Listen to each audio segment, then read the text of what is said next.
Yes, fight fans, body and mind sports, my people.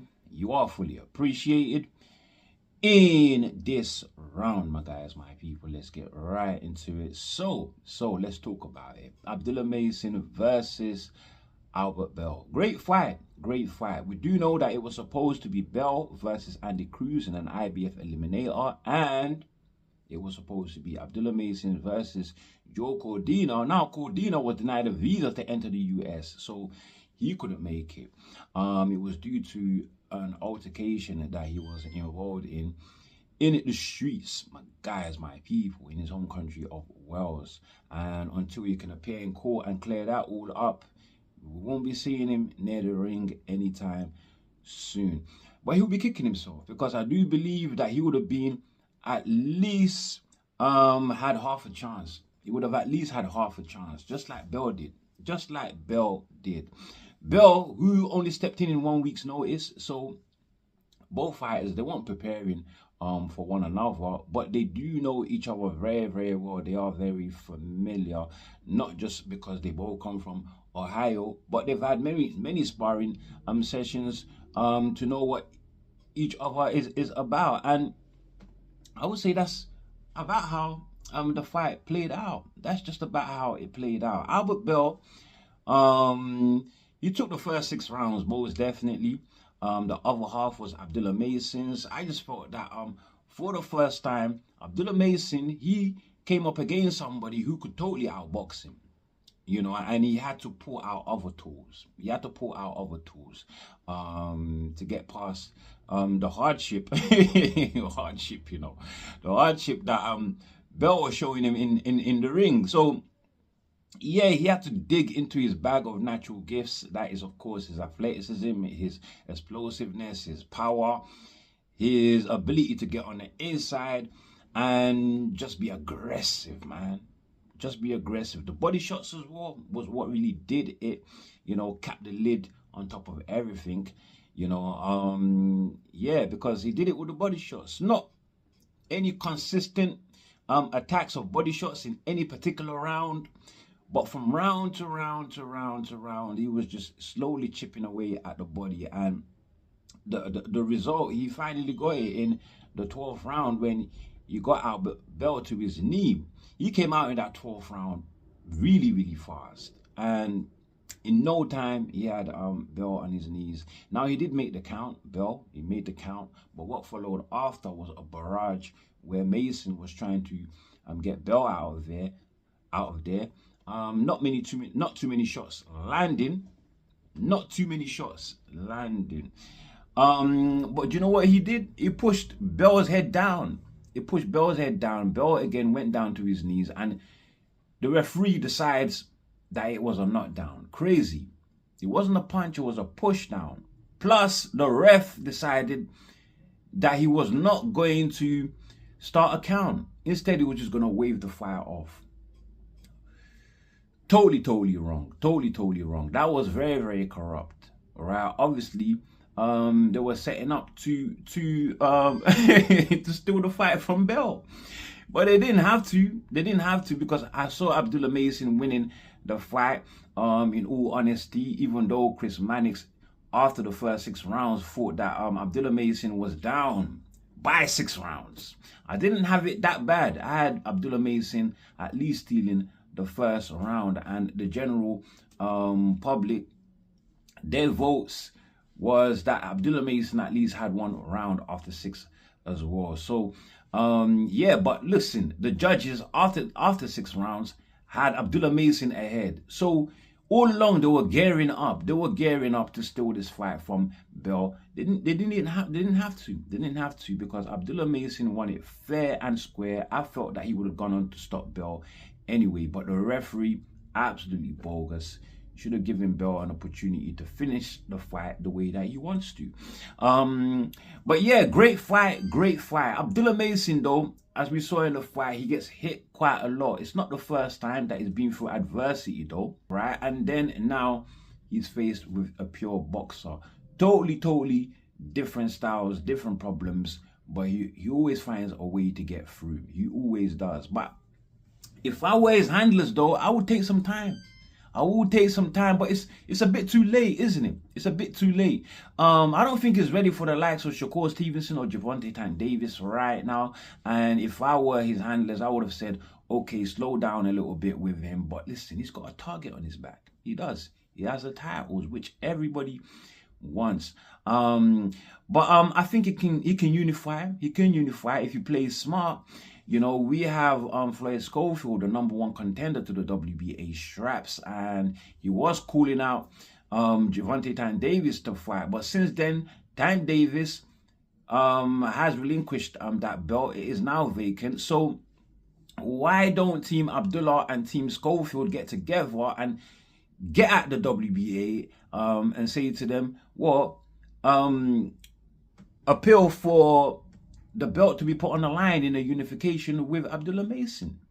Appeal for the WBA strap, the vacant one, to be on the line in a unification with Abdullah Mason. So Floyd Schofield versus Mason. Similar experience, similar age.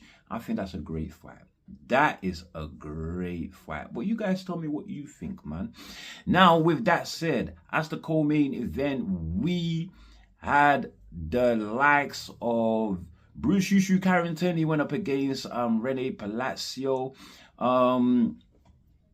Now, Shushu Carrington, for the first half of the fight, I would say he did great keeping the distance, the jab. Not an exciting fight. It wasn't an exciting fight, you know. But he did get dropped, didn't he? Was it in the 8th round? He got hit with a right hand.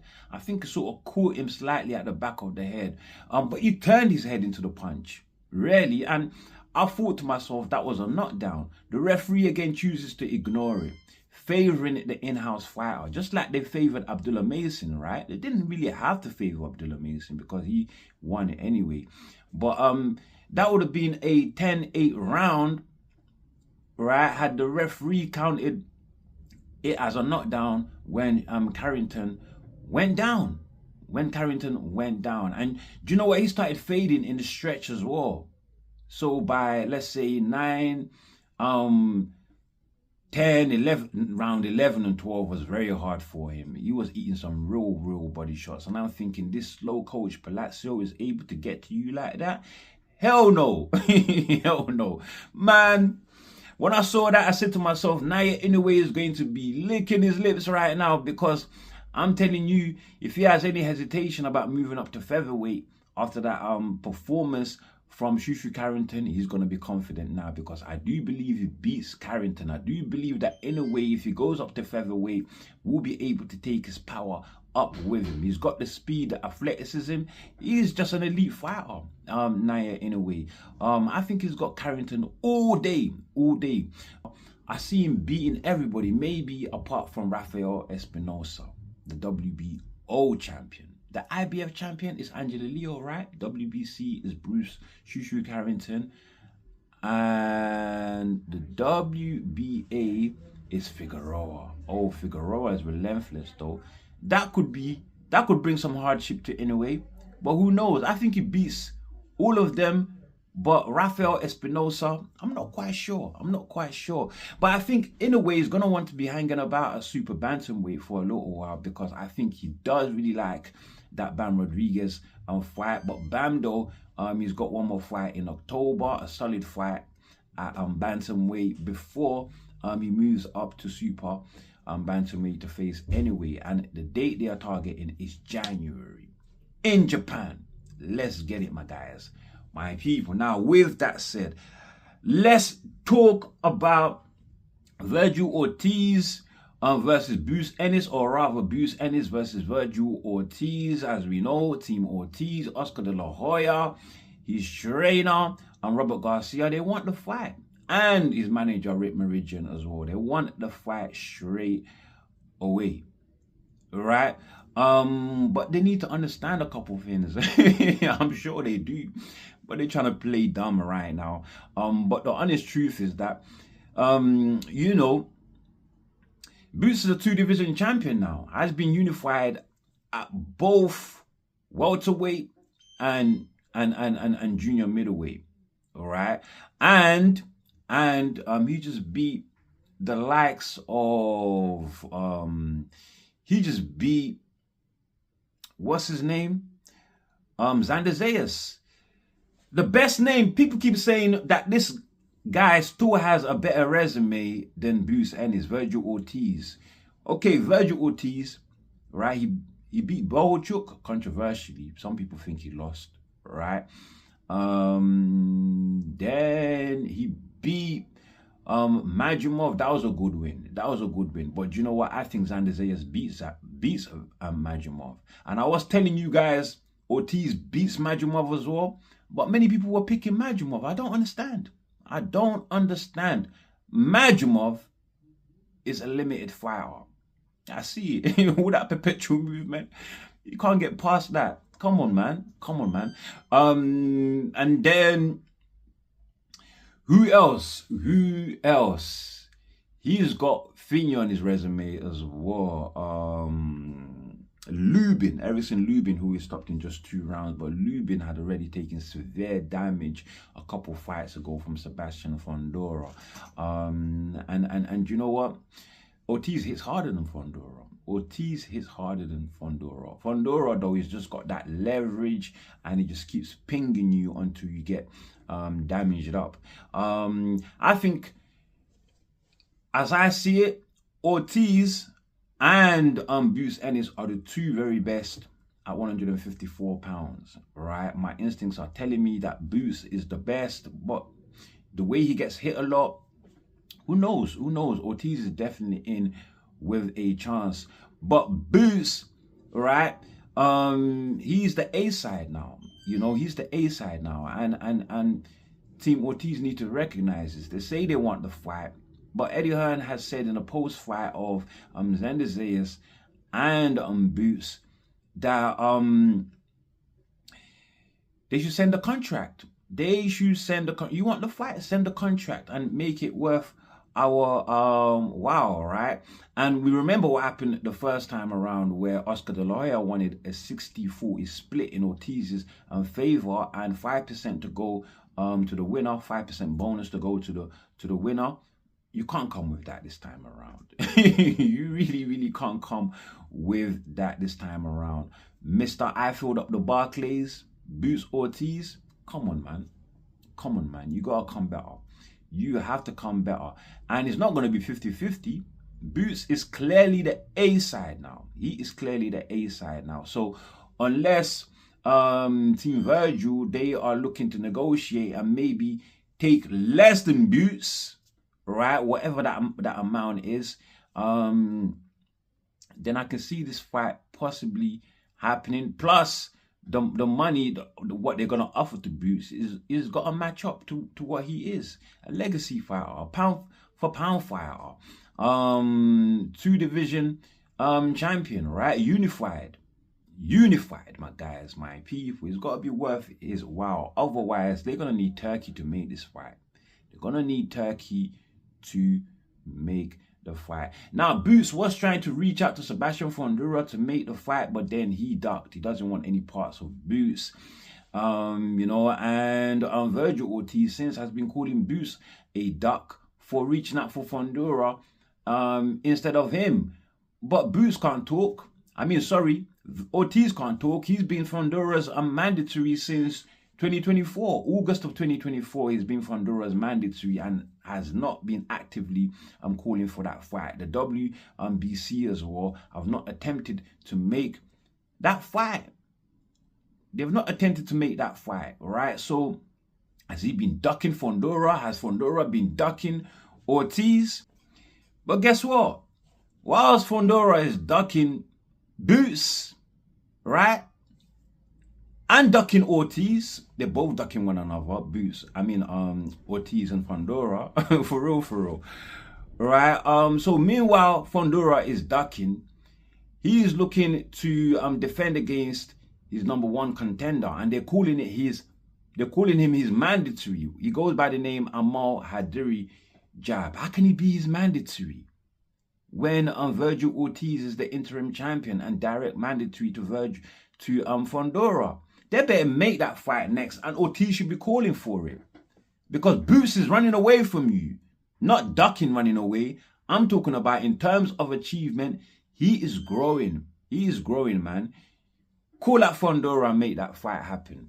Make that fight happen, my guys. My people. The WBC, man, shame on you, man. Shame on you. Now, with that said, let's talk about it. Vladimir Klitschko, right? So, Alex Krassyuk, Alexander Usyk's former promoter, there was a picture on social media where he was with Vladimir Klitschko, and he did caption the post with a statement saying, big things coming soon. I'm paraphrasing, by the way. So sort of alluding to that Klitschko could be coming back. And there was rumors circulating that he could be coming back in a title shot. So who could he be fighting? Is it Sanchez? If he gets elevated, right, by the IBF, he should be elevated, my guys, my people, because he beat, you know, there were the two top fighters in the rankings, right? So really, you should get elevated. He beat, what's his name, Richard Torres, right? He beat Richard Torres. Who is he gonna fight again? What other name can I think of?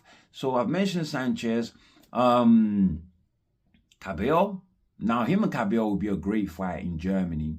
You know, Vladimir Klitschko has been the man in Germany for a long time, and he last fought there when he fought Tyson Fury. Since then, he's not been back to Germany to fight.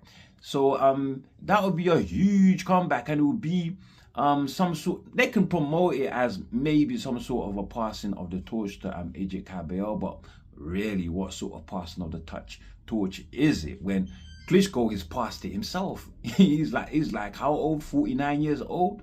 He's passed it, man.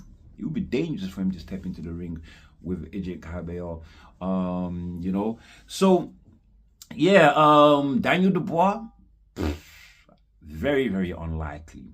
I mean, the winner of Dubois on Wardley too, very, very unlikely.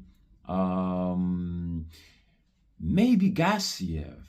He is the path of least resistance, you know. And I can even envisage Klitschko winning that fight. In all honesty, I can really envisage him winning that fight.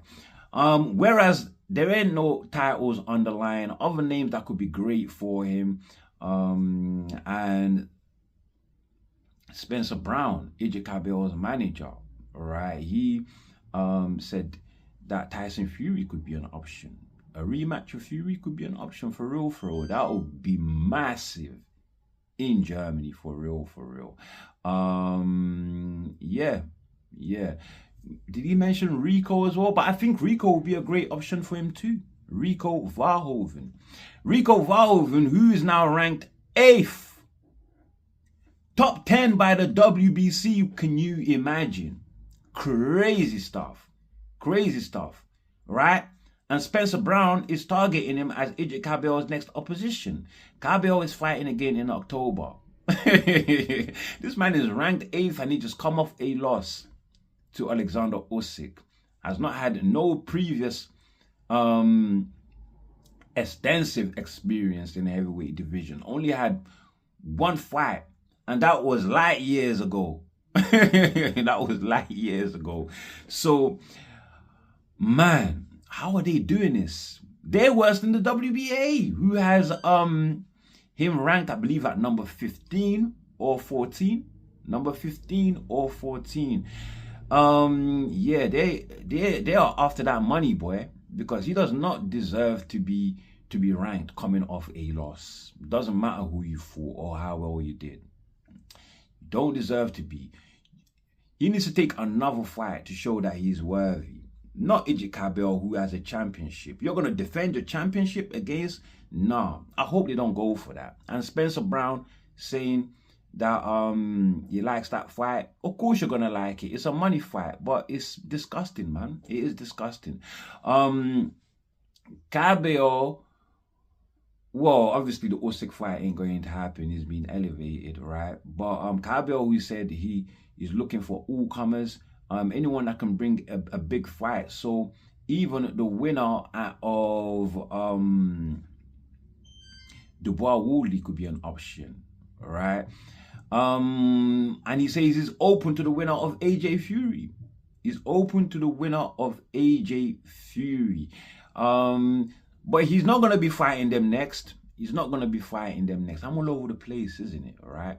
So the people that they're targeting for him to fight next are Verhoeven, Miller, who is ranked number 2 in the WBA, and Gidio Villanella. Tell me a way of saying that I just want to sit on these belts and keep them safe until Fury or AJ become available, or Dubois and Woodley become available. Tell me that without saying it at all, because he smashes Verhoeven. He definitely smashes Miller. Miller is done. He's done. We saw him struggle with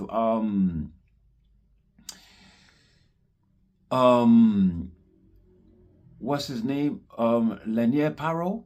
Yeah, and we saw him struggle. He's not a top heavyweight no more. I don't know why his rank's so high. We saw him struggle with Kingsley Ibe.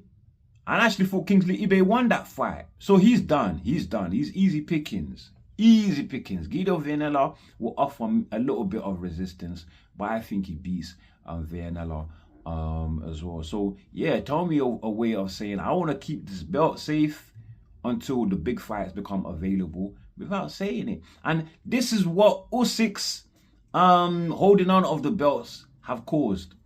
You know, if Usyk had vacated a long time ago, Kabayel would have had the belts, defended it against a proper opposition right away. Yeah, but listen, Verhoeven, like I said, right, under the WBA under the WBC, ranked number 8, ridiculous. So he can get a title shot, ridiculous. Villanella, he is like ranked number 13 under the WBC. And so these people shouldn't be getting title shots, man. You need to be at least inside the top 10. And the other one, Miller, he's not even ranked by the WBC. He's number 2 in the WBA. He's not even ranked by the WBC. Well, anyway, there it go, my guys, my people. There it goes. Let's talk about somebody else. Murat Gasiev, who was supposed to be fighting the likes of Murat Gasiev, right? He was supposed to be fighting Tony Yoka, but Yoka pulled out due to a severe back injury, and it looked like Joe Joyce, who was supposed to be in the undercard, going up against a Russian fighter, Solenkov. It looked like Joe Joyce was going to be the front runner to replace, Yoka and get a title shot. Mind you, Joe Joyce is not even ranked, right? He's coming off how many defeats? He's lost 4 in 5, coming off 2 straight losses, and he's not ranked. If you had got a title shot, it would be disgusting. But do you know what? Do you know who has got a title shot with Gasiev? A geezer that goes by the name Peter Kadiru. He's 29 years old, has a record 23 wins, right? 1 loss, and how many coming via KO? I believe 13 coming via KO. So he's already had a loss at a much lower level. He's had a loss already at a much lower level. So that says it all. And he's not ranked. He's not ranked by any sanctioning body. He gets a title shot. He gets a title shot. Now, this is the result of the IBA, because this is an IBA event, right? With the IBA and the WBA working together, you know. Even Gasiev himself was ranked like what, number 13 or something, or 12, when he got the title for the regular title shot with Pulev, right? With Pulev. So for you to get an opportunity like that where you didn't deserve it, and you're fighting for an interim championship, you need to defend against a top opposition straight away so that we know that you're the real deal and not just parading around with the belts. But I'm telling you, there's some funny business going on with the WBA and the IBA, my guys, my people. Funny business. But I'm going to leave it there. And with that said, that's all I have for you now. Before you leave, do like, share, subscribe. Of course, drop your comments below, my people, and as always, stay super blessed. It is summertime. Enjoy the sunshine, and let's catch up on the next one. Stay blessed, my guys, my people. We out of there. Stay blessed.